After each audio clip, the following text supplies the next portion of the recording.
дінде не жоқ, ғылымды дамыту басқаға ол дейтін біздердің өзіміздің упущенияларымызда. Саған ешкім айтқан жоқ, тек діндар адамдар таксовать ету керек, сотка ремонттау керек, тек сонымен ғана айналысу керек дейтін дүние жоқ.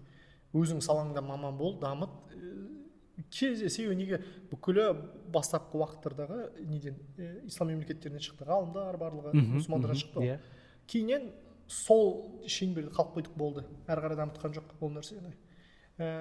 Ол дамымай қалу сол халықтың өзінен ба, немесе басқа батыстың келуінен ба? Батыста әсері бар шығар. Себебі мысалға бұрын мындай болатын, пленник ұсталады ғой, пленникті ұстайды, айтады, сен выкупқа ақша жоқ дейді, менде төлейтін, не істей аласың сен дейді. Мен жаңағыдай химияны білемін дейді, алтынды балқыту білемін, соны біздің балдарымызға үйретесің дейді. Алтай оны ұстаз болып құрметтейтін болған. Ол басқа дін өкілі оған тимейді, пленник деп қарамайды, ұстаз, ол балдарына үйретіп жатыр. Алтай уақыт бітті, мынаның мамандығын үйреніп алды, оны босатты, болды.